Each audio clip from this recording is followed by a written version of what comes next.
Bienvenidos a Diario Salir. Anoche tuve un sueño, un programa dirigido y presentado por Fernando J. Aguas y ¿Yo? una servidora, Julia Higuera. Soy con gafas de sol, no se piensen que es que aquí los focos del estudio broncean, es que tengo un problema en un ojito. ¿Tú sabes, Fernando, que el lunes hubo alerta naranja en Madrid por tormenta, ¿no? Pues yo el lunes también por la tarde tuve una alerta naranja, pero en mi ojo, porque la verdad es que tú sabes que veía relámpagos. Pero, ¿eso te ha pasado en el ojo de madera o en el bueno? Pues mira, desgraciadamente en el bueno, pero no sabes, una cosa espectacular. O sea, empecé a tener como la visión fragmentada, unos relámpagos que no sabía por dónde venían, en Pero fin. nada grave. De momento no, tengo que volver a revisión en un mes, pero no me puede dar mucho la luz porque veo moscas y cosas. Pero no es un desprendimiento de retina ni nada por el De estilo. momento, toquemos madera, no, pero tengo que ir a revisión para ver si al final desemboca en eso o no. Pero bueno, que estamos muy bien aquí, con gafas de sol. Pues aclarado porque Julia lleva hoy gafas del tamaño de faros de camión. Comenzamos nuestra aventura radiofónica semanal y, como nos gusta recordar, es una aventura que nace de la colaboración de dos revistas muy diferentes en sus contenidos y estilo, pero con objetivos comunes. Pues sí, queridas y queridos oyentes y televidentes, objetivos comunes como el optimismo, el compromiso social, la solidaridad, la accesibilidad y la protección medioambiental. Así que ya saben y ya sabéis todos y todas que bueno, pues que nos movemos con ese sentido, con esa vocación de sentido crítico y que siempre estamos abiertos a la esperanza y bueno, pues oye, que la esperanza Y con optimismo. siempre, el optimismo siempre y la esperanza aquí encima de la mesa. ¿Y de qué vamos a hablar hoy y quiénes nos van a acompañar en la primera parte, por ejemplo, Fernando, Julia? en la primera parte nos van a acompañar dos amigos del programa.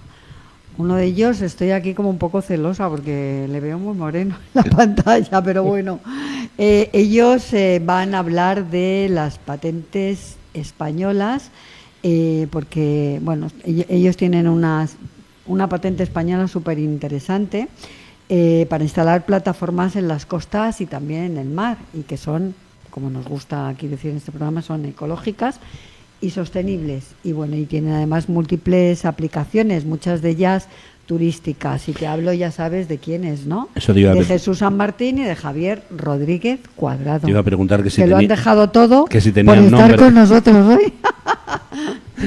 Y después nos va a acompañar Alfredo Perdiguero, subinspector de la Policía Nacional, que nos va a hablar de cómo respondió el Cuerpo Nacional de Policía ante un apagón excepcional y cómo se vio desde dentro de la policía el momento en el que se apagaron todas las luces, la caída de comunicaciones fue total y el país se quedó en pausa. Pues sí, le apretaron la pausa y bueno, menos mal que estabas tú ahí para darle al play. Sí, y todo funcionó. Si no llega a ser por mí. Bueno, Julia, si te parece empezamos. Pues empezamos. Esto es, queridas y queridos oyentes y televidentes, Diario Salir.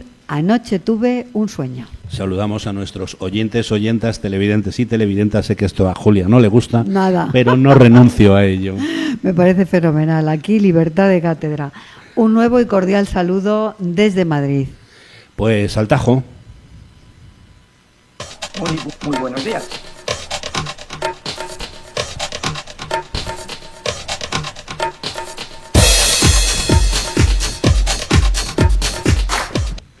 ¿Por dónde empezamos, Julia? ¿Alguien nos daba los buenos días? Pues sí, como yo te había comentado, y además habíamos visto a nuestro querido amigo Jesús, súper moreno, que ahora nos contará por qué está tan moreno, ¿no? A ellos les tenemos por Zoom, tanto a Jesús San Martín como a Javier Rodríguez Cuadrado, que es, como anunciaba antes, que íbamos a hablar de esas plataformas marinas ecosostenibles con múltiples aplicaciones, incluidas las aplicaciones turísticas. Comentarte y comentar a nuestras queridas y queridos oyentes, bueno, pues que Javier es graduado en Ingeniería Mecánica, casi nada, y con premio al mejor expediente del grado, y es máster en Ingeniería Matemática con premio al mejor expediente del máster. Bueno, aquí tiene mejor expediente de todo, ¿eh? ¿Sabes? No sé, este tío es un buen partido, joven, Bueno, y luego, inteligente. doctor en Ingeniería Matemática, o sea, yo por favor, que me cuesta mucho sumar 2 y 2, que son 4, fíjate tú, cum laude y premio de investigación 2024 de la Real Academia de Doctores de España. Bueno, pues enhorabuena, ¿eh? Nuevo Sí, currículum. voy a decir que para la suma te he visto que estabas utilizando la calculadora. Ya has visto, ¿no? Ajá. Bueno, pues Jesús es licenciado en Físicas y Matemáticas y doctor en Físicas y dirigió la tesis doctoral de Javier. De ahí se conocen y ahora trabajan juntos en un proyecto innovador, patentado, único en el mundo y que han venido a contarnos. Gracias Jesús, gracias Javier por participar en Diario Salir. Anoche tuve un sueño para hablarnos de esas patentes que tenéis para instalaciones de plataformas en el mar, ecológicas, sostenibles, como decía Julia, y con múltiples aplicaciones, muchas de ellas en costas. Nuestros oyentes y televidentes se van a quedar sorprendidos cuando nos lo contéis. Pues sí, la verdad que vamos a seguir presentándolos, ¿no? Vamos a completar su currículum, pues diciendo que Javier es profesor de matemática aplicada en el Departamento de Matemática aplicada a la Ingeniería Industrial en la Escuela Técnica Superior de Ingenieros Industriales de la Universidad Politécnica de Madrid. Esto es muy largo, ¿eh? Jesús es profesor titular también de Matemática Aplicada en el Departamento de Matemática Aplicada de la Ingeniería Industrial. Bueno, lo mismo, casi. Ambos centran su investigación en dinámica no lineal y fractales. Y lo primero, os voy a pedir que nos ilustréis un poco qué son la dinámica no lineal y los fractales, y por favor que sea facilito, que lo pueda entender yo, porque yo tengo la inteligencia justa para pasar el día y no hacerme las necesidades encima. Bueno, es un placer volver a estar con vosotros y además ya veis que vamos muy acelerados porque en cuanto habéis dicho al tajo, pues ya nos queríamos ahí precipitar nosotros directamente. Pero eso es porque tenéis muchas ganas y mucho que contar. Sí, bueno, contarnos eso brevemente, qué son lo de los fractales y la dinámica no lineal, que tiene mucho que ver con vuestras investigaciones e innovaciones, ¿no? Buenas, quizá Jesús le apetece explicar la dinámica no lineal y me quedo yo con los fractales. Venga, pues al lío. Vayamos con ello. Mira, pues yo creo que ahora el comportamiento no lineal, por ejemplo, lo hemos visto en el gran apagón que hemos tenido. La idea es que tú normalmente dices, si 1 kilo de patatas me cuesta 1 euro, 2 kilos de patatas me cuestan 2 euros y 3 kilos de patatas me cuestan 3 euros. La cosa es proporcional.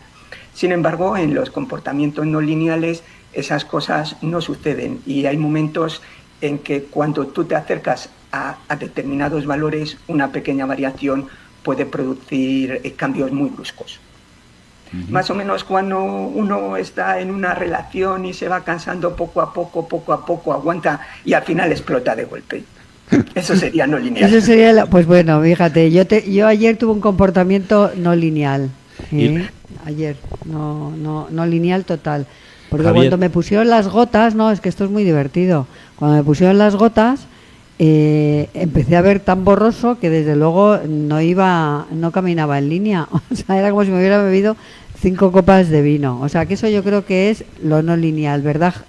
¿Verdad, Jesús? Lo no lineal lo tenemos todo el rato al lado nuestro, sencillamente que no somos conscientes de ellos hasta que nos suceden este tipo de cosas. Oye, Javier, y los fractales, porque todo esto tiene mucho que ver con, las dos cosas tienen mucho que ver con vuestra investigación y vuestro proyecto de diseño, ¿no? Sí, los fractales también los tenemos en todas partes, estamos rodeados de ellos, aunque no sepamos realmente qué son. Por no, explicarlo, son Julia, no, yo sí. Son estructuras que cuando tú haces zoom en una parte de ellas, pues observas de nuevo la misma estructura pero a una escala más pequeña. Cuando tú miras un árbol, tú tienes una rama grande, pues si tú haces zoom en una parte de la rama vas a ver que de esa rama surgen otras ramas más chiquititas y así sucesivamente. Y resulta que ese tipo de estructuras pues no solamente están en los árboles, sino que están en la naturaleza, son omnipresentes, porque nuestros propios vasos sanguíneos, nuestros pulmones también son fractales. Entonces, si la naturaleza utiliza este tipo de estructuras, ¿por qué no va a usar las de ingeniería para resolver sus problemas? Y eso es base de vuestra investigación, ¿verdad? Luego nos vais a explicar cómo utilizáis esos fractales en vuestras patentes, ¿no? Pues Exacto.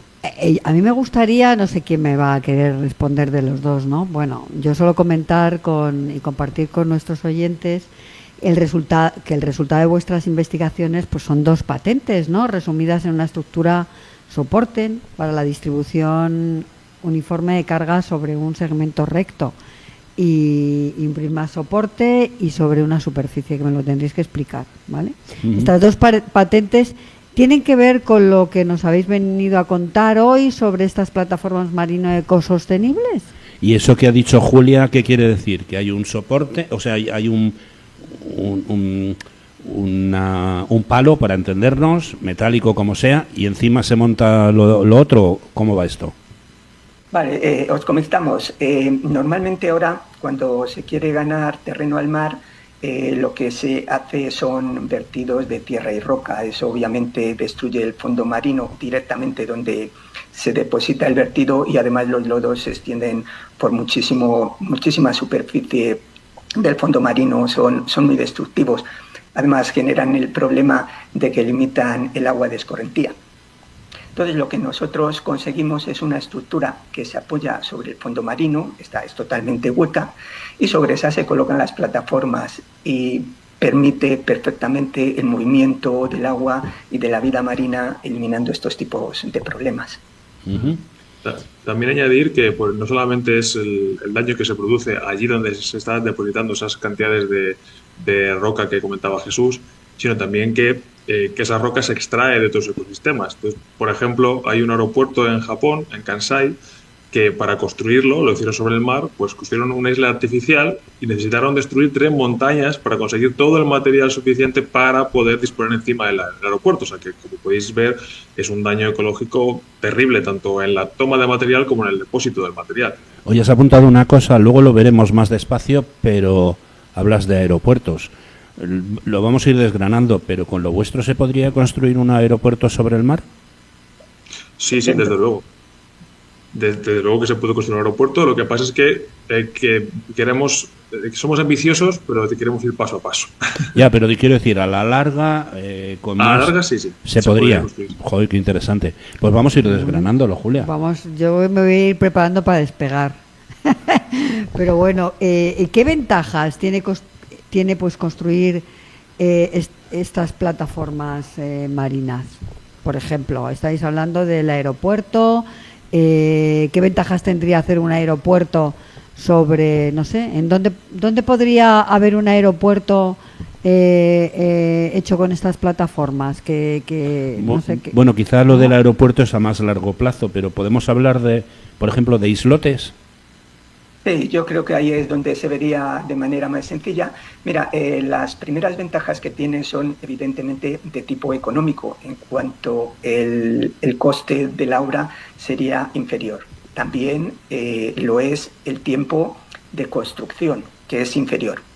También tienes ventajas de que los puedes situar en aquellas zonas en las que no es posible llegar con los tipos de materiales que se necesitan para producir el depósito. Luego tienes la ventaja, obviamente la ventaja ecológica, que creemos que es la más importante, sin duda alguna, y además estas mismas estructuras pueden servir para que los propios arrecifes crezcan sobre ellas. Todos sabemos que existen arrecifes artificiales que se crean pues hundiendo barcos, tirando coches, etcétera. Por lo tanto, no solamente consigues construir una plataforma sobre la que tener la infraestructura turística que tú quieres, sino que además, debajo de esa infraestructura, estás creando un arrecife. Esto en cuanto a costes de tipo económico y tipo ecológico. Y luego tienes una ventaja. La plataforma básica es pues como la forma de una baldosa. Pero tú sabes que con una baldosa las puedes ir combinando y puedes construir cualquier forma, de tal manera que podrías tener, si quieres, una piscina marina en el interior de tu construcción marina, o podrías tener playas en esa misma construcción. Qué maravilla, la verdad. Jesús, ¿cómo se monta y qué tipo de maquinaria se necesita para hacer una instalación como lo que estabas comentando. Bueno, le pasamos la pregunta a Javier, que le gusta más la parte de ingeniería mecánica. Pues venga, Javier, para ti, dale. Bueno, en este caso lo positivo es que nuestra estructura se puede hacer en fábrica y se puede llevar plegada. O sea, el carácter positivo que tiene, una de las ventajas que tiene es que esta estructura, cuando se va a poner, disponer encima de las plataformas, pues se puede abrir como un abanico. Pero para transportarla, pues se puede llevar plegada. Eso facilita muchísimo el transporte. Entonces sería llevarla allí, a donde se va a disponer la plataforma, llevar las estructuras necesarias de esta forma, con el ahorro consecuente de espacio y de transporte asociado, y disponer encima las plataformas, es decir, colocar las estructuras y disponerlas encima. Obviamente no necesitamos ni la maquinaria de perforación que necesitan otro tipo de estructuras en el mar, ni tampoco llevar camiones de grava, ni con barcos, como se suele hacer muchas veces, con dragadoras. Javier, ¿quiénes son vuestros clientes? ¿Quiénes son las empresas que comprarían estas patentes que tenéis vosotros? Pues en un primer momento estamos centrados en clientes hoteleros, porque creemos que ofrece realmente una gran ventaja en este sentido, porque nosotros con este tipo de plataformas podemos instalar de forma sencilla servicios en el mar. Imaginemos pues el típico, supongo que todos hemos visto, ¿no?, las típicas casitas, por ejemplo, de las Maldivas, ¿no?, que están sobre palacitos y demás ahí en el mar.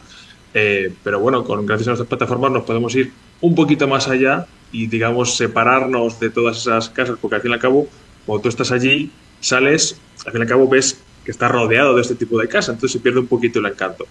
Entonces, nosotros con esas plataformas podemos irnos un poquito más para allá, ser más exclusivos y además permitir construir diferentes servicios, como restaurantes o, como comentaba antes Jesús, pues estas piscinas marinas dentro de lo que es el propio mar.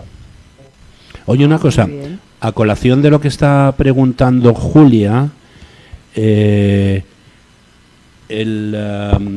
tema de la ley de costas española, ¿eso os penaliza? ¿Es más fácil vender fuera de España? Cada país tiene su correspondiente legislación y hay que trabajar con ellos. Y al hilo de lo que dices, uno de los potenciales clientes que nos estamos planteando es la extensión, o sea, ganar superficie al mar sin dañarlo, ya no solamente haciendo este tipo de plataforma. Por ejemplo, Singapur sería un candidato ideal, al ser una ciudad-estado con poco espacio. Sabemos que actualmente quieren producir rellenos para ir ganando ese espacio que necesitan. Entonces, no necesitan cubrir con tierra el poco mar que tienen, sino que pueden construir este tipo de superficie. Pero tienen, en este caso, una ventaja añadida, porque la plataforma no tiene que estar necesariamente a la altura del mar, sino que puede quedar tan elevada como tú quieras. Entonces, cuando se hace este tipo de cosas, el espacio vacío que quedaría entre lo que es la superficie del mar y la superficie de la plataforma es donde tú puedes colocar, digamos, llamémosle habitaciones, que en el caso de los servicios turísticos, pues tú tienes ahí los servicios que te demandan sin tener que utilizar la parte superior, que obviamente lo quieres de cara al público y es la parte noble, la parte cara. Y en el caso de Singapur les serviría para construir granjas verticales, porque Singapur tiene previsto que para el 2030 el 30% de la comida sea producida allí. Y eso lo quieren hacer con jardines verticales. Pero claro, por muy vertical que sea el jardín, necesariamente tiene una base. Y la superficie en Singapur cuesta mucho. En este caso, tendrían las dos cosas. La superficie para disfrutar de ella, tal como la quieren, y debajo de la superficie, pues el jardín vertical. Además, si esto se instala en las costas, apuntabais al principio que no solo no ataca a los fondos marinos, sino que crea nuevos ecosistemas. Sí, eso es una cosa que hay que tener en cuenta. En este caso, lo que hay que hacer es forrar la estructura de un material adecuado, hay empresas para ello, de tal manera que el coral empieza a crecer espontáneamente. Bueno, y cuando hay coral, pues ya hay bichitos por allí, ¿no? Animalillos, pececillos. Claro, claro. Sí, sí, hay que imaginarse, cuando hablaba de la exclusividad, hay que imaginarse el hecho de estar en esta piscina, en tipo de resort de esta, como comentaba, y tener ahí un arrecife artificial, con toda la vida que eso conlleva, con todo, vamos, la idea me parece un lujo. Ujú. No, La verdad que al ser modular, ¿no? Se puede ir incrementando el tamaño según las necesidades y se puede construir a gran profundidad, a poca profundidad. ¿Cómo es esto? Las profundidades a las que se pueden construir son, en principio, tú podrías acceder a cualquiera, pero llega un momento en el que no sale rentable directamente, es decir, te puedes mantener en profundidades que desde el punto de vista turístico son muy interesantes, como puedas tener un fondo de 5 metros, 6 metros, 7 metros, que rellenar 5 metros, una profundidad de 5 metros, imagínate que quisieras hacer un islote de 20 por 20, pues 20 por 20, 400 por 5, o sea, te metes ahí en 2.000 metros cúbicos, es muy caro. Entonces, aunque podrías teóricamente cualquier profundidad, te interesa obviamente cerquita de la costa. En ese aspecto, si construyes cerca de la costa, recuerdo ahora una de las ventajas que tiene. En México, algunas playas han perdido la arena a consecuencia de las corrientes marinas. Y claro, nadie va a ir a un hotel, a una playa que no tiene arena. Entonces el hotel pierde automáticamente todo su valor. Sin embargo, si construyen esta plataforma enfrente del hotel, en la playa, la pueden poner a 10, 15 metros, pues entonces vuelven a recuperar la capacidad que tenían antes de que los turistas ya no solamente disfruten de la arena de la playa, sino de que tengan una pequeña isla allí mismo. Nos estás diciendo entonces que se puede crear con ello una especie de espigones que corten esas fuertes mareas. No es la finalidad de cortar la marea. Para eso hay instrumentos que serían mejores. Aquí es solventar el problema de que la playa ha perdido la arena y tú en el tiempo de construcción, que serán 3 meses, 4 meses, pues tú ya tienes nuevamente la capacidad de dar servicio a tus clientes con algo que es absolutamente novedoso y que siempre atrae a los clientes. Entiendo. Ahora sí entiendo. ¿Y cómo contactáis con los clientes? ¿Cómo hacéis? ¿Cómo es la dinámica de vuestra empresa, ¿no? Porque ¿cómo localizáis las necesidades de estos hoteles o de estas instalaciones turísticas que vosotros podéis aportarles valor? Bueno, una de ellas es identificar el problema para ofertar la solución directamente, más que ir ofertando el producto, es ver dónde está el problema. Una ¿Cómo lo veis? Es que se ha perdido la arena, otra vez es el caso de Singapur, que tiene esa necesidad. Otras veces es, por ejemplo, en Mauricio, pues las restricciones de construcción que tienen y entonces solventar los problemas de tipo legislativo, es buscar la problemática directamente.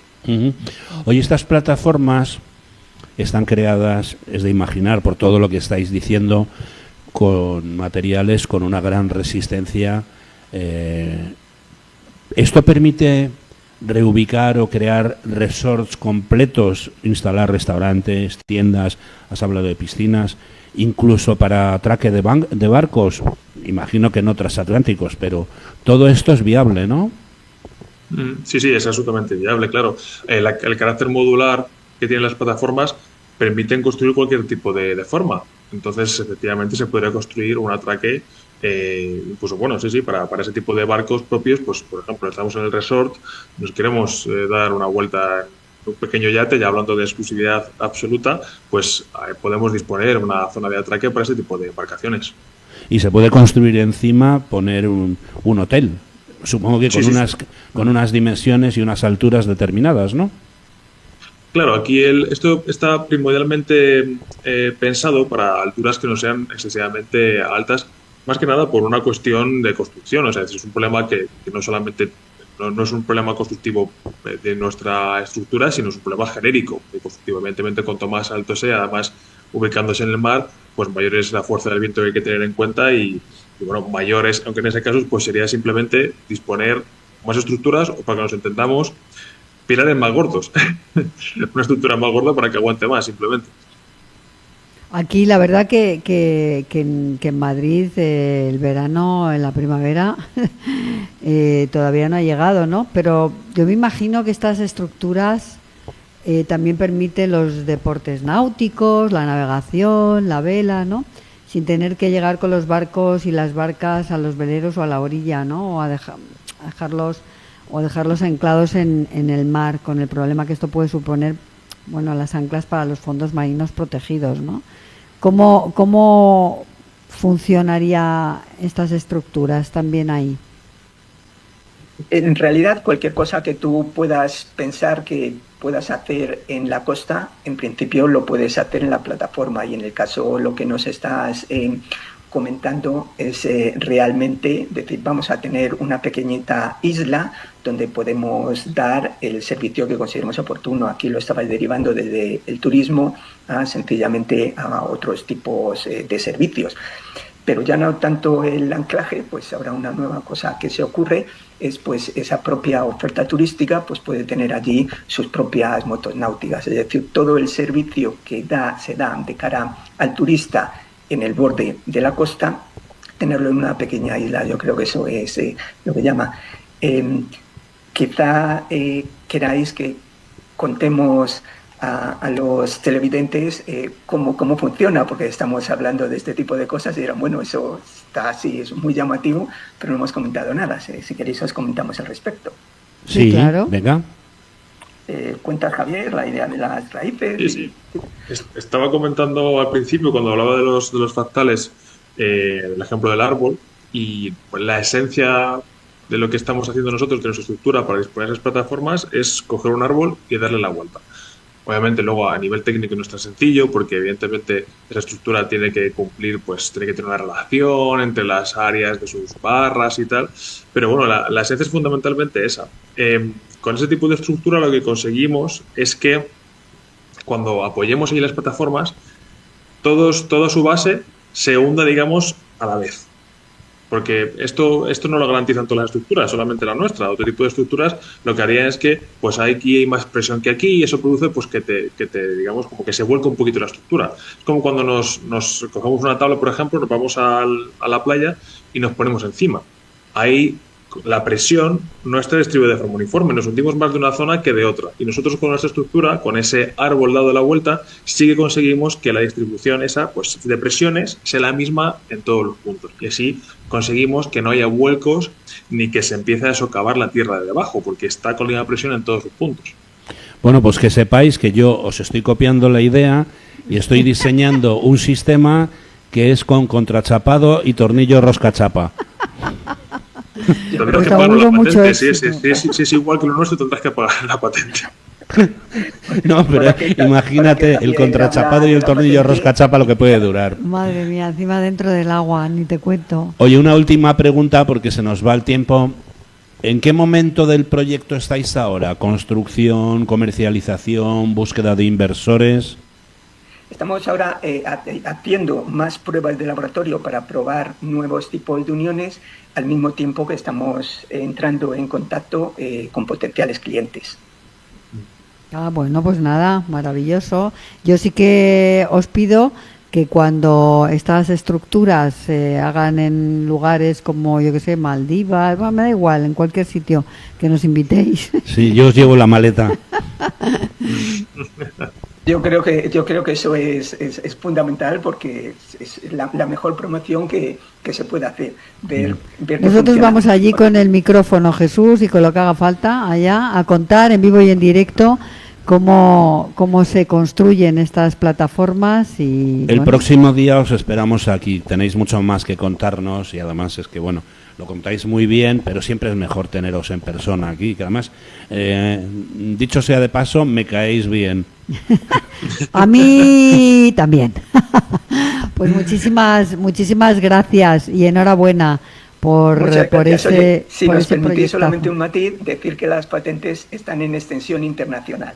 Ajá. Bueno, bueno. Me habéis fastidiado. Prepara la maleta, que nos vamos. Me habéis fastidiado. Yo me iba a ir a ahí a ¿cómo se llama? A Cuenca. No, joder, que me queda en blanco. Bueno, da igual, pues como que se iba a Cuenca, a Valladolid o da lo mismo. No, a Gibraltar, que no me salía. Pero ya también ahí tiene la patente funciona, ¿no? Sí, nada, no puedes hacer nada ya, lo tienes Julia, todo. que nos digan cómo se puede saber más de vosotros. Pues contactando con nosotros directamente, o sea, nosotros se nos localizas. En el momento en que escribes nuestros nombres en la red, automáticamente das con nosotros. Sí. Bueno, pues vamos a decir que son Jesús San Martín y Javier Rodríguez Cuadrado. Os damos las gracias, investigadores en dinámica no lineal y fractales, que nos habéis venido nos habéis contado esas patentes tan interesantes que tenéis para crear plataformas en el mar ecológicas, sostenibles y con múltiples aplicaciones, muchas de ellas, como hemos visto, turísticas. Pues nada, muchísimas gracias a los dos. Esperamos en esa ocasión que nos llaméis y haremos como vosotros, lo dejaremos todo e iremos allá donde nos digáis. Un abrazo enorme y muchos éxitos. Muchas gracias. Gracias a vosotros.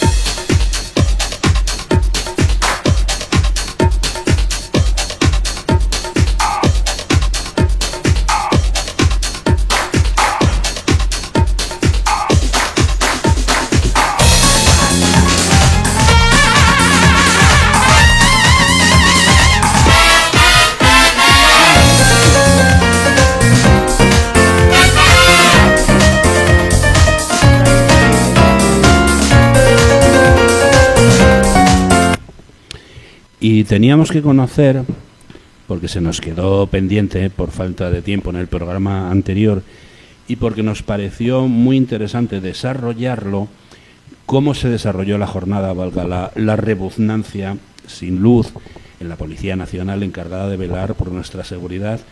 Y para conocerlo de primera mano, nos hemos puesto en contacto con Alfredo Perdiguero Manjón, subinspector de la Policía Nacional y amigo del programa.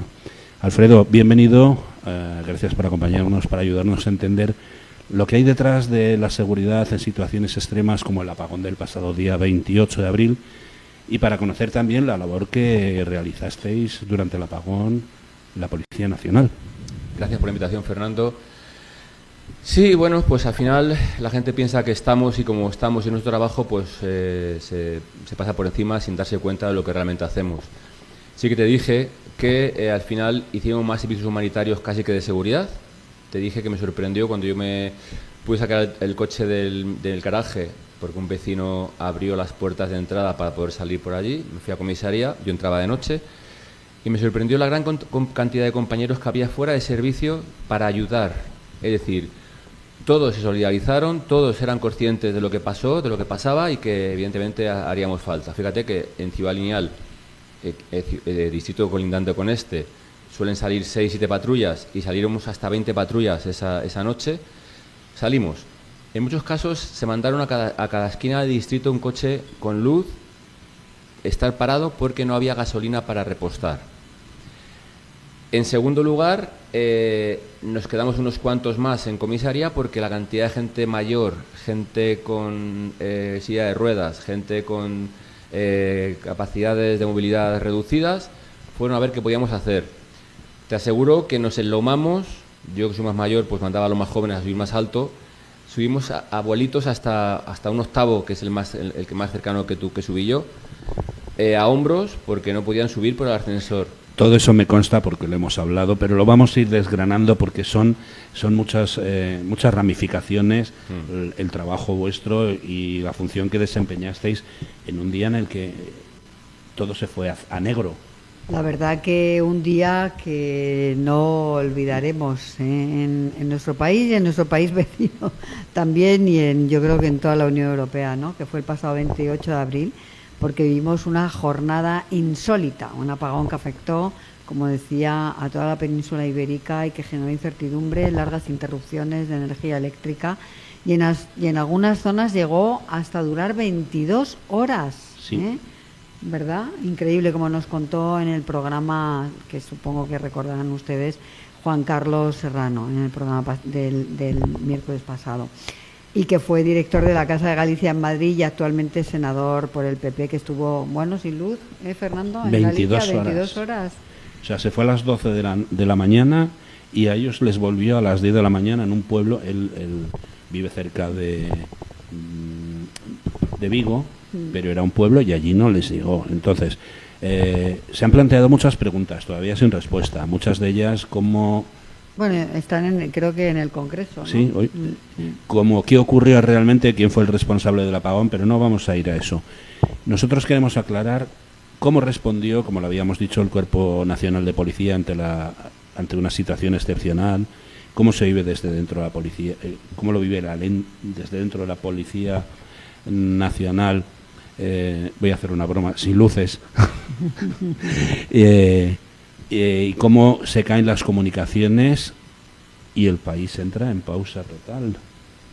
Fíjate, Fernando, que hubo incluso incidentes con gente que le dio un ictus a un señor, me contaba uno de mis patrullas, y como no podía comunicarse la sala con el SAMUR, estuvieron allí acompañando al paisano durante horas hasta que al final alguien se entendió que había que dar un radiotransmisor nuestro, un pocket, a la sala del SAMUR para poder comisionar lo que hiciese falta.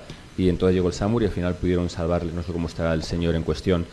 Pero claro, al final yo lo que quiero destacar es la solidaridad de los compañeros. Es decir, tú puedes caerte bien la policía o caerte mal, pero el trabajo que hicimos fue ímprobo. Es decir, ya digo, sobre todo humanitario. Sí que te destaqué que fueron solidarios hasta los malos, porque apenas hubo incidentes o hubo detenidos que, lo voy a contar como anécdota, hubo que hacerle atestado a boli. Pues no había máquina de escribir como entonces, no funcionaban los ordenadores, entonces escribimos a boli todo el atestado de la comparecencia para que por la mañana, o cuando viniese la luz, poderlo trasladar a las aplicaciones. Entonces, bueno, pues ya digo, la prevención fue mucha, evidentemente los malos vieron mucha más policía que nunca porque había luces por todos lados y las únicas que se veían ante la oscuridad que estaba manifiesta. La luz llegó a comisaría sobre las 10:30, 11 menos cuarto de la noche. El clamor ciudadano fue tremendo porque parece que les había tocado la primitiva o hemos quedado campeones del mundo. Sí, en mi barrio empezó la gente a gritar. A aplaudir, a gritar, todo igual. Claro, aquí era curioso porque íbamos oyendo desde la comisaría. Sabéis que estamos enclavados entre los bloques que hay ahí en la Avenida Donostiarra, los bloques de toda la vida, del Torete, de Vaquilla, estos bloques muy altos que hay. Sí, la gente que no lo conoce, es en Madrid una zona donde se construyeron edificios muy altos y la comisaría está entre medias de esos edificios tan altos. Abajito del todo, entonces bueno. Entonces veíamos como en Salamanca, o sea, el distrito de Salamanca, se encendían las luces y la gente gritaba. Veíamos como oíamos voces en otro distrito y la gente gritaba hasta que nos llegó a nosotros y ya pues la gente gritó igualmente. Pero luego la gente... Es impresionante, estaba en las terrazas. Ajá. O sea, te voy a contar una anécdota que me llamó mucho la atención. Yo tuve que pasar al lado de vuestra comisaría, porque bueno, yo soy del barrio, vivo por allí, y había dos policías, un chico y una chica, dos policías nacionales, dirigiendo el tráfico. Y entonces yo iba con un amigo y le dije, estos pobres, les ha tocado hasta dirigir el tráfico. Pero no lo dije con intención de que me escuchara, pero el tío tenía un oído que me oyó, se echó a reír y dice, sí, hoy vamos a hacer de todo. Y es verdad que hicisteis de todo, ¿verdad? Correcto. Hombre, ahí hay que aprovechar la linterna de oficiales con el cono amarillo para que se vea. Porque claro, es que en ese momento... No, esta era todavía había luz. Pero el caos era tremendo porque, claro, no funcionaban los semáforos. Aquí en Madrid sabéis que es la línea más fuerte, que es la selva. Si yo paso primero, no pasas tú. Entonces, bueno, pues era un poco locura en ese sentido. Íbamos haciendo sobre las esquinas que veíamos. Pues claro, nos podíamos comunicar entre nosotros con nuestros transmisores, pero no podíamos comunicar ni con Policía Municipal, ni con SAMUR, ni con Guardia Civil, ni con nadie. Es decir, teníamos que ir sacando sobre la marcha, ir solucionando ese problema. Entonces, bueno, yo digo que mayormente fue con la gente mayor, la gente enferma, con la gente con movilidad reducida. Pero desde luego destacar eso, la solidaridad de la gente, la solidaridad de los compañeros y que fijaros que a pesar de que hubo gente que entró por la mañana, se quedó toda la tarde hasta las 11 de la noche, yo entré tarde y luego hice la noche no hubo nada. O sea, los malos yo creo que o se fueron a tomar una cerveza... Estaban en pausa también, ¿verdad? Se quedaron ahí... Yo tengo que decir que, bueno, a mí me sorprendió la buena educación. De repente todo el mundo era amable, todo el mundo era educado y yo que tuve que cruzar Madrid porque mi madre vive sola, tiene 90 años. Pero lo cruzaste, nada, rapidísimo, en horas.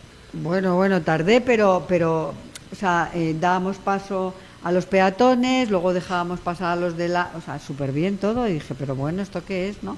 Pero bueno, dicho esto, a mí me gustaría, Alfredo, que compartieras con nuestros oyentes y televidentes. Bueno, tú no estabas en la redacción, o sea, en la comisaría en ese momento, porque has dicho que entraste de tarde, ¿no? Yo entraba de noche y me fui a las 5 de la tarde, cuando pude sacar el coche. Vale, entonces, ¿qué pasó por tu cabeza? ¿Tú qué información tenías cuando de repente, no sé si estabas en tu casa, donde estuvieras, se apagó todo? Yo pensaba que se había ido la luz del bloque. Y salí incluso a la afuera a ver si estaba la luz de emergencia y dije, pues habrá ido la luz del bloque. Claro, de repente me quedé sin cobertura, me quedé sin nada de nada, no sabía nada, y ahí me quedé. Bueno, pasó un rato hasta que yo iba a ir, tenía una cita en la comisaría de Hortaleza a las 14 horas, cogí el coche, perdón, y en el transcurso de la radio, desde la planta 2 a la -1, es cuando me enteré. Claro, estaba la COPE diciendo que se había caído en toda España, que se había ido en Portugal, que también podía coger parte de Francia, y ya dije, coño, con perdón, aquí algo está pasando. Entonces no pude sacar el coche y di la vuelta a expensas de ver qué pasaba. Entonces, claro, no podía llamar a nadie. Fijaros lo que es tu incidencia con tu madre. Yo con mi hija tengo una hija de 10 años. La niña estaba en el colegio, tenía que recogerla a su madre, yo trabajaba de noche. La recogió a las 9 de la noche, 9:15 de la noche. Porque desde Atocha hasta Carabanchel, fijaros la distancia que hay, que es ridícula, 5 horas de autobús en el L1, ante la cantidad de gente que había esperando los autobuses en las paradas y en las intermedias. A mí me ha contado gente que atravesar, no Madrid, una parte de Madrid les llevó 3 o 4 horas. Sí. Claro, pero Fernando, yo hablo de, fíjate, Atocha, de bajar Santa María de la Cabeza, salir M30, M40 y entrar a Carabanchel. O sea, que 5 horas.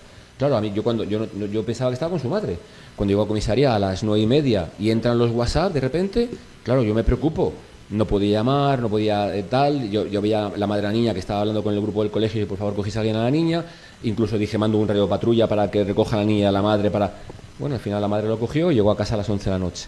O sea, yo estaba ayudando a la gente y sin embargo mi hija estaba allí en el colegio. Ya, es increíble. La verdad que los ciudadanos de este país se merecen explicaciones y explicaciones rápidamente y cuanto antes, porque, no puede ser que la ciudadanía se comporte, que sea un ejemplo. Pues ya están diciendo que va para meses, ¿no? Así sí, que... bueno, en fin. Oye, perdona, ibas a decir... No, iba a decir eso, que sí que es verdad que yo creo que nos merecemos todos que alguien nos explique, claro, porque si preguntas a técnicos expertos te dicen una cosa y sin embargo si oyes al gobierno y al láteres se dice lo contrario. Entonces no puede ser, por favor. Y siempre la culpa es del otro. No, correcto. Bueno, pues investigaremos y sabremos. Oye, vosotros, estoy convencido que tenéis un protocolo para cuando se va la luz, pero no un protocolo para cuando se va la luz 12 o 14 horas.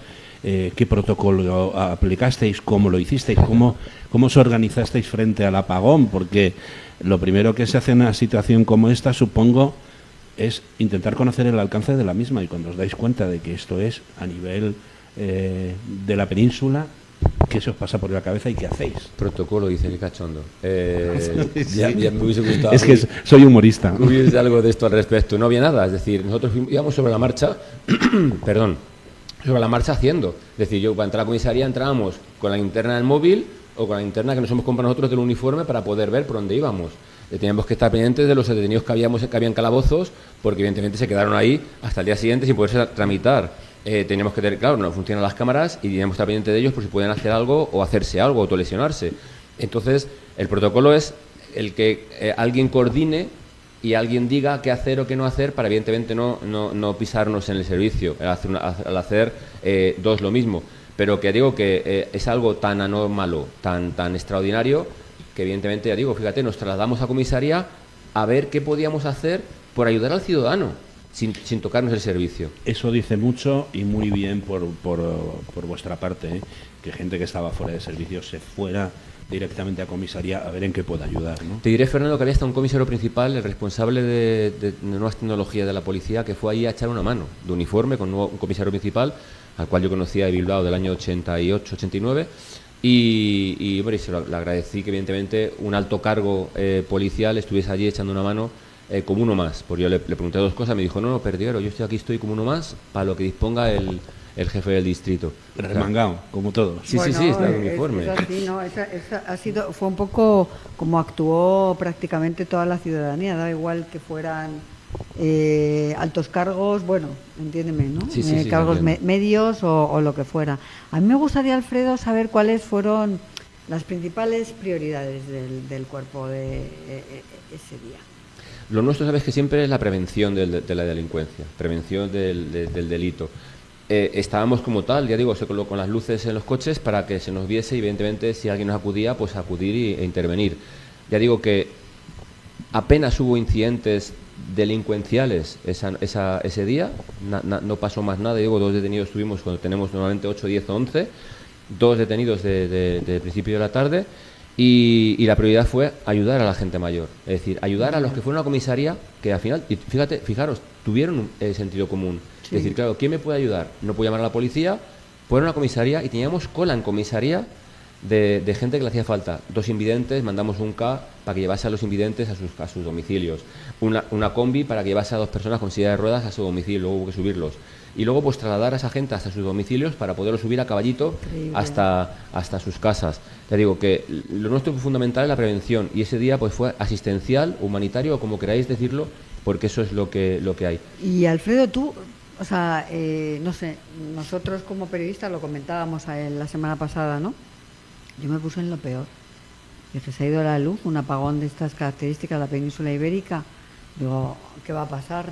¿Van a caer bombas? ¿Qué está sucediendo en nuestro país y en el país de al lado, en Europa? ¿Qué pensaste tú? Como policía, además. Yo creo, fíjate, ahora me lo estás preguntando y no fuimos capaces de pensar en algo más gordo, algo malo. Es decir, estamos tan metidos en nuestro trabajo, en nuestra función, que no fuimos capaces ni siquiera entre nosotros de especular qué podía haber sido, porque no había información ninguna al respecto. Es decir, nadie teníamos radio digital ni radio con pilas, por tanto no oíamos nada. Cuando montábamos en los radio patrulla para trasladar a la gente o algo, pues oías lo que decía la radio, pero no había forma de hacerlo. Claro, cuando ibas el Z, pues iba diciendo: hay 3 coches en la M30, hay 5 coches en la M30, 11 coches en la M30 sin gasolina. Entonces teníamos que ir a algún coche para sacar, indicar y para avisar de lo que había. Se han quedado, no había gasolineras, por tanto no podían repostar. Tuvimos que ir a repostar los radiopatrullas a Barajas, a la T4, que había un surtidor, que debe ser para cosas de emergencia, para repostar algún coche y no quedarnos colgados. Es decir, no hubo nada. Sí que funcionaban vuestras radios del vehículo. Claro, claro. el enfoque funcionaba, que es con lo que nos comunicábamos. Es decir, te decía, pues en la zona tal no hay nada, en la zona cual nos requiere, en la zona tal venga otro coche de apoyo, o sea, íbamos con los radioemisores, pero nada más. Pues menos mal, ¿no? No, claro, es que si no, entonces ya sí que hubiese sido un caos total. Yo me voy a comprar un walkie-talkie de Oye, estos y no- para comunicarme contigo si pasa una cosa así. Vamos Y luego, fijaros, fuimos a las ferreterías a comprar las llaves de los ascensores. Porque claro, bajaba gente y decía, ok. se han quedado el ascensor. Ahí date cuenta que en cada bloque de esos igual hay, me parece que son 12 portales. 12 portales con un ascensor que suba hasta, me parece que son la planta 15 o 20. La de gente que se pudo quedar. Pues compramos todas las llaves, esta de triangulito, para el radiopatrulla que iba o el K, llegar allí, abrir el triangulito, abrir la puerta y sacar al paisano. La gente, menos mal, que no tuvo pánico de estarse esas horas hasta que llegábamos para poder salir, porque claro, no había forma de contactar con los bomberos y los bomberos estaban súper saturados en esa situación. Veíamos pasar los camiones de bomberos por un lado para otro sin saber a dónde iban o lo que hacían. Así que algún compañero tuvo la idea y compró todas las llaves. Qué maravilla, la verdad. Tú no eres militar, no es vuestra función, pero te voy a hacer una pregunta a ver qué opinas tú. ¿España estuvo en algún momento en riesgo por esa incomunicación en la que estábamos? Por ejemplo, hay no sé, misiles, cosas que necesitan energías. ¿Todo eso te consta o sabes si tiene sus propios sistemas o estuvimos en algún momento en peligro? Yo te diré que he hablado posteriormente, claro, con compañeros de inteligencia y dicen que no sabemos, ni sabe si sabremos todo lo que se han podido llevar. ¿Quién? Ellos aluden, una parte de ellos aluden a Rusia y que por tanto que podía ser, no es teoría conspiranoica ni nada, simplemente dicen que evidentemente esta gente aprovecha esas cosas para hacer y sacar y Eso coger. es aprovechar el momento. Entonces dicen que no saben a fecha de hoy lo que se han llevado o lo que se han podido llevar y no sabemos si De lo datos, sabrán, ¿no? de datos, de información y de todo esto al respecto, que puede estar encriptado, guardado o tal. Pues claro, porque date cuenta que los cortafuegos desaparecieron, Fernando, toda la seguridad desapareció, todo se vino abajo. Entonces, esta gente que son expertos no saben si se han podido llevar algo.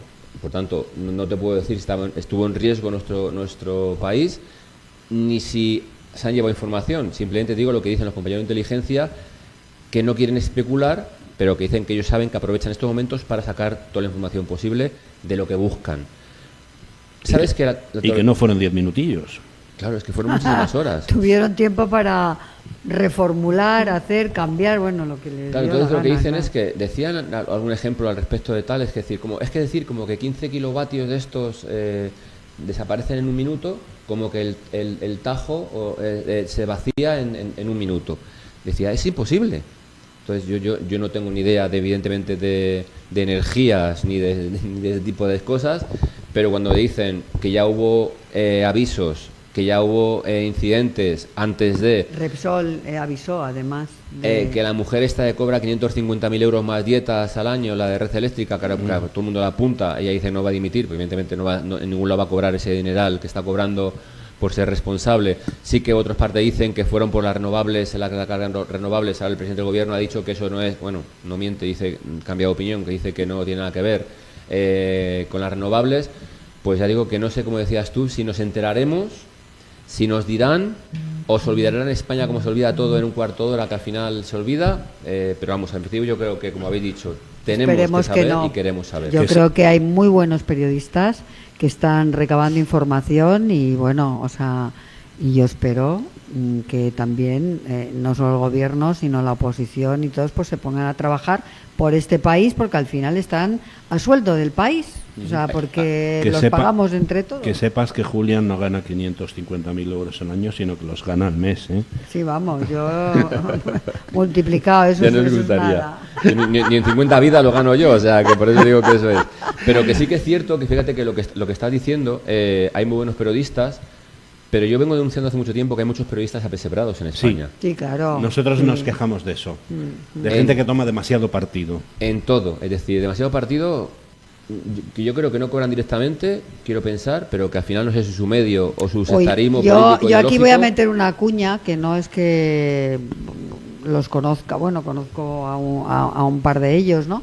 El Confidencial tuvo un conflicto gigante con Iberdrola, que Iberdrola Galán le puso una demanda por 15 millones de euros, quiere decirse que hubiese desaparecido el periódico, todo porque relacionó a Galán y a Iberdrola con el tema Villarejo, ¿no? Entonces les pidieron que quitaran esa información, se reunieron en la redacción y vieron que todo estaba perfecto y dijeron que no y siguieron adelante, le quitaron la publicidad, etcétera, etcétera, pusieron la demanda. Gracias a Dios, yo siempre digo que en este país funcionan los Nos queda poco tiempo y yo quería hacer una puntualización. Pero sí. quiero terminarlo, ¿no? Para, bueno, pues también decir que hay gente que trabaja mucho y que aún a costa de arriesgar su propio trabajo, ¿no? Y entonces, pues bueno, lo que te decía antes, Fernando, ¿no? Que los jueces de momento siguen siendo independientes y vieron que aquella demanda interpuesta por Iberdrola no tenía ningún sentido y la perdieron. Y las costas, que eso es una pasta que no sé quién lo pagaría, pero bueno, al final el periódico sigue y quiero decir que sí hay periodistas comprometidos y aunque haya algunos que estén... Yo solo quería decir apesebrados, una ¿no? cosa en relación a eso. A lo mejor no cobran directamente, pero sí los medios les dicen te retiro a la publicidad institucional. No, bueno, hay de y eso todo. es muy importante y entonces no se lo pueden permitir. Pero hay algunos. muchos, ya, pero a ver, hay muchos que se enfrentan y que lo hacen. Nos quedan 2 minutos. Dinos, por favor, ¿qué habéis aprendido como cuerpo de seguridad de esta experiencia? Por si pudiera repetirse, esperemos que no. Hemos aprendido que España es muy solidaria. En lugar de haber escenas de pánico, ha habido escenas de solidaridad y apoyo entre unos y otros. Se han ayudado entre los ciudadanos, nos han ayudado a nosotros, hemos ayudado lo que había que hacer. Es decir, la solidaridad del pueblo español con respecto a lo que hacemos o dejamos de hacer en el día a día. Que, como tú dices, hay que hacer protocolos para muchas cosas por si pasan, como es el caso, en el cual nadie coordina, nadie sabe cómo coordinar, nadie sabe cómo hacer, porque nadie tiene información al respecto. Por tanto, yo pido protocolos para muchas cosas y fíjate, según lo ha dicho tú, Fernando, también pido protocolos para que, como dicen las voces que saben que puede volver a pasar, para que haya algo y saber por dónde tirar en caso de que vuelva a pasar otra vez.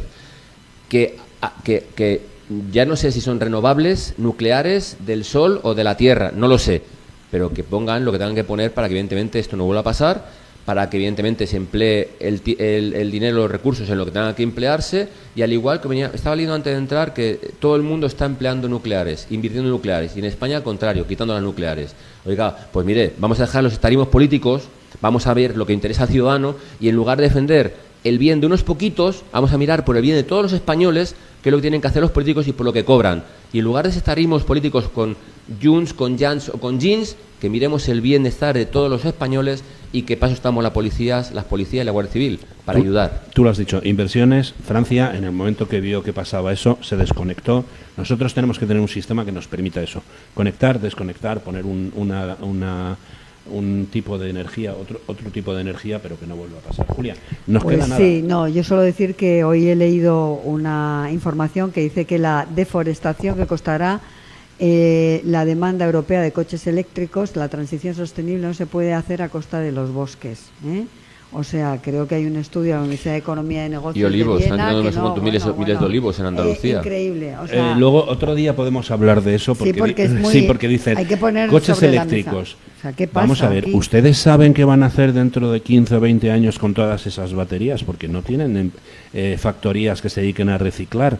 Hay una o dos y eso es muy contaminante. Esto es otro debate porque tiene que haber información. Bueno, la sí, información y además es que Alfredo nos ha venido a hablar de otra cosa y no de coches eléctricos. Da igual, pero gracias. A mí me gustaría, bueno, que nos dé un mensaje, ¿no? Sí, nos tenemos que ir 15 segundos. A los ciudadanos, ¿qué tienen que hacer si pasa otra vez, que no queramos que pase, un apagón? Acudir a la patrulla policial que vea, acudir a la comisaría de policía más cercana o cuartel de la Guardia Civil, y allí ya les dirán qué hacer o cómo hacer. Es decir, yo siempre digo que estamos para esto y para lo que pueda pasar, y mejor por exceso que por efecto.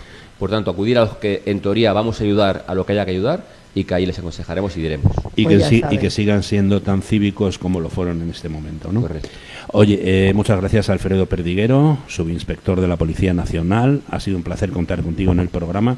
La semana pasada ibas a entrar y te dije que no, porque preferíamos que vinieras a hablarnos en profundidad. Mucho mejor, y además que tenías los ojos como dos tomates. Ya nos contarás por qué fue. No, el médico dijo que podía ser de la reacción de subir abuelitos a la espalda, es decir, de la reacción del esfuerzo o de algún abuelito que tenía algo que me hizo una reacción alérgica y me mandó antihistamínicos y corticoides. He estado 4 días con corticoides y antihistamínicos, con que nunca pasa, pero me pasó ese día. Yo soy muy alérgico. Voy a tener que preguntarle a la doctora si soy alérgico también a los abuelillos o no. Es una broma.